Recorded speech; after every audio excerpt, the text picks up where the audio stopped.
What is going on, guys and girls? How are you doing today? It's Single Roleplay once again. Today I'm gonna show you guys the updated TOTEMS SHAMAN build, which I created over 5 or 6 months ago. It was a long time ago, and quite a lot of things have changed since that time, and the build has become tankier, and I got better gear, and I got more damage, and the stone totem has been buffed as well. So outside of being trash, control and parrying totem, it actually does some decent amount of damage and it's pretty tanky now.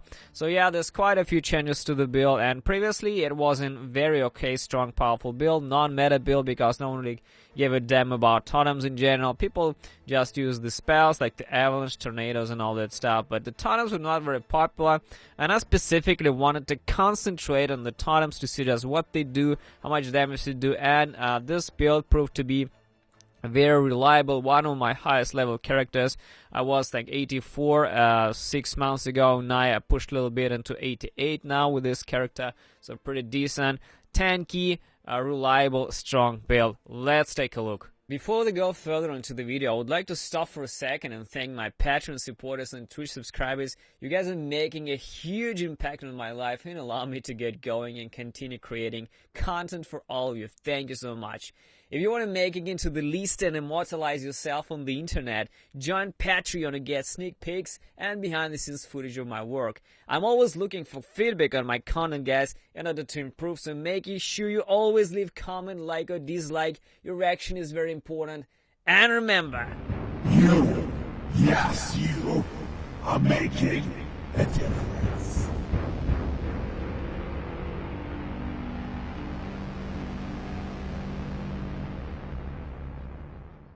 this is my actual character, and we'll be using 2 totems. I had to drop Frenzy Totem because Frenzy Totem moved over to the Beastmaster over there. Unfortunately, they moved it over here, so it's kind of very hard to get there, and it's not really worth it. So we dropped a Frenzy for the Spree Gun. I'll talk about it later. So what I'm using here is using a Thorn Totem, Pack of Wolves, Storm Totem, and Spree Gun. And on the right button I have Fury Leap. So let's talk about the passive tree first, and we got the Primalist. First thing you're going to be taking is Natural Attunement, as well a bit of the Gift of the Wilderness just to get going. Then get 1 Primal Strength, 1 Survival of the Pack, and 1 Ancient Call. The rest will all be a Wisdom of the Wild, just for the increased spell damage for your totems. Next is we get 20, and don't forget Rod Bane. That's very important. To Rod Bane is there at the end. So once we get 20, proceeding to the Shaman, this is where we're stacking your attunement and damage as much as you can, because totems scale with attunement and spells. They're basically casting physical spells, so minion, totem, and attunement is what need to go. I have 7 to 2 attunement right now, which is quite a lot. Okay, so first thing as Ancient Stones and Shamanic Infusion. Then grab the Earthen Supremacy, very important as well as attunement, more attunement, guys. Then take Storm Shaker for additional lightning damage with spells, because this totem is a minion that casts spells, so it is minion spell totem effectively. So the more spell damage it has additive to the base, the better. Then get the Protective Circle against your protection for active totem. Since we get quite a lot of totems, we get a lot of protection. Then Elemental Shrines, once again, health and attunement for your defense and damage to the totems. And the last one will be investing into the Druid with Souls of Ten, and once again, attunement for your totems. And this is a new node, Veil Warrior, increasing minion physical damage for the minions and increasing killing effectiveness for them as well. So pretty much that's about it for the passives. For the active skills, nothing really has changed for the Thorn Totem. Once again, Forested Expanse, Eternal Forest, and Groove Mine to just place the pack of totems.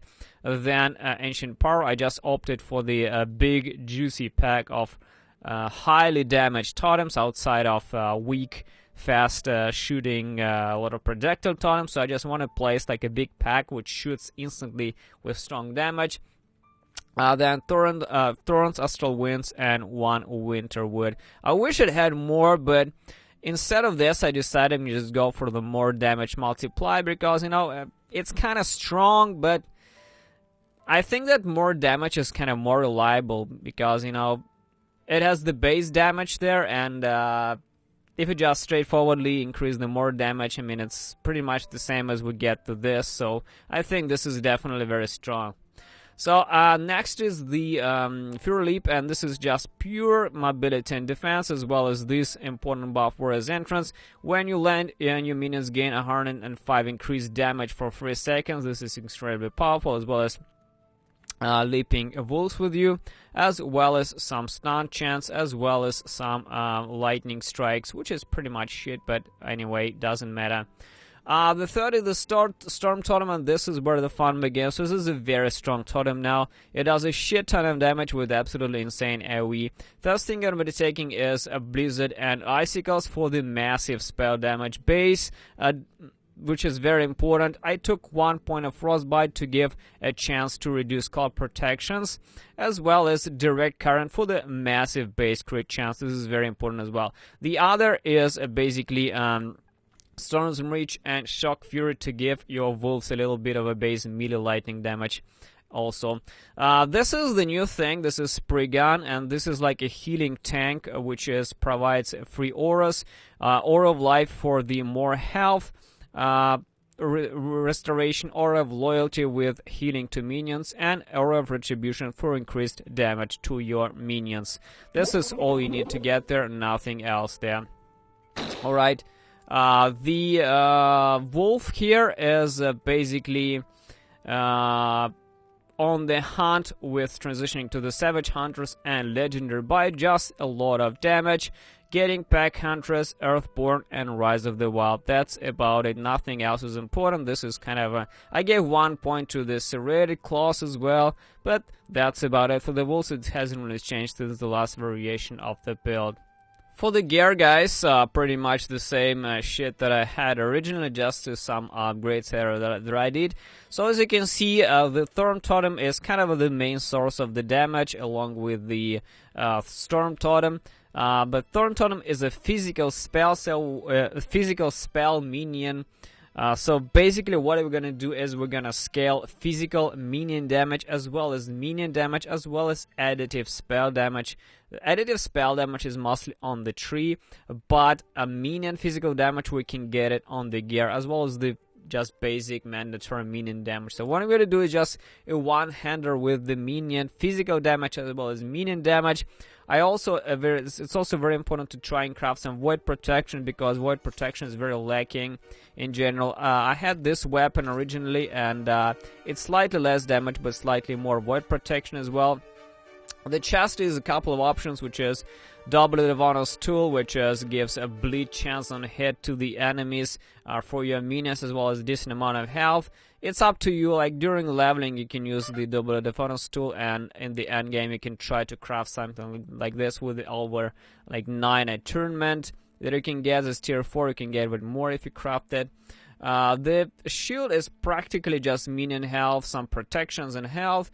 The helm is once again minion health, and health, some protections. The belt is minion health, regen, and protection. Some minion damage can be acquired in this as well. The rings are basically just Torcus rings with minion damage and minion health, with minion damage, minion health, health.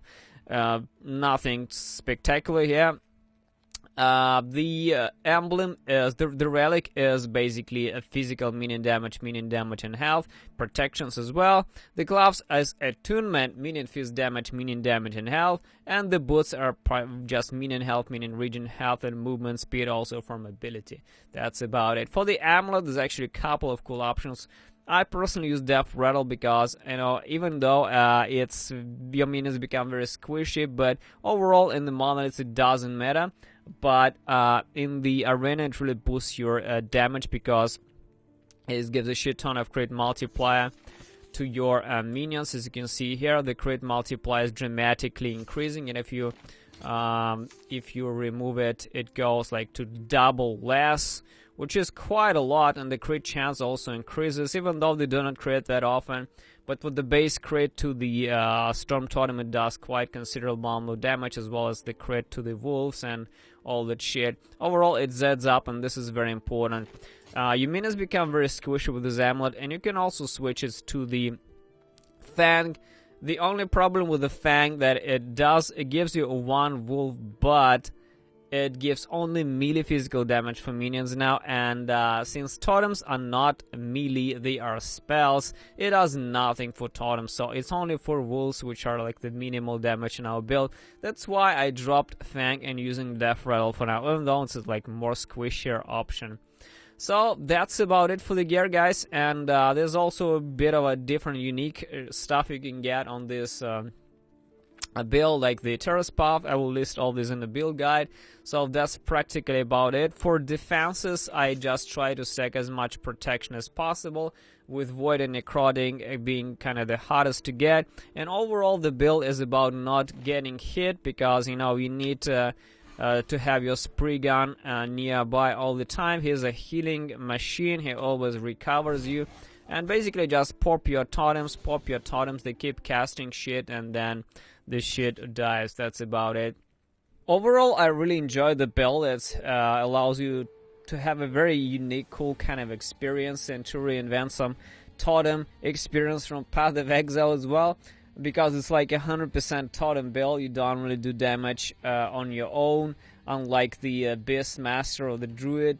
So yeah, it's pretty cool. It does an interesting amount of damage. It's pretty occasionally tanky. Definitely not the craziest build in the universe, simply because it's not a melee build. You know, melee builds currently command the ladder in Last Epoch, because melee has way more tankiness due to the leech based on the damage you do, as well as very high critical chance. You can go like 30-40 crit chance.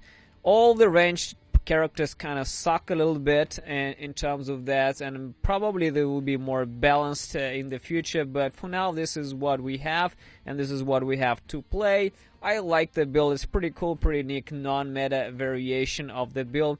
I went quite far with this when the arena was not as crazy as it is now, but even with this, right now with this arena, I can push into the 100 without any dramatic problem, just to be very cautious, looking at what shit is dangerous, like big physical hitters, big massive amount of damage. Just don't stand in the kind of shotgunning, machine gunning rays of arrows or whatever. So yeah, you can still push it quite far, and I have no problems with the build whatsoever. I hope you guys enjoyed the video and try it out, this cool variation. Thanks for watching, and see you next time.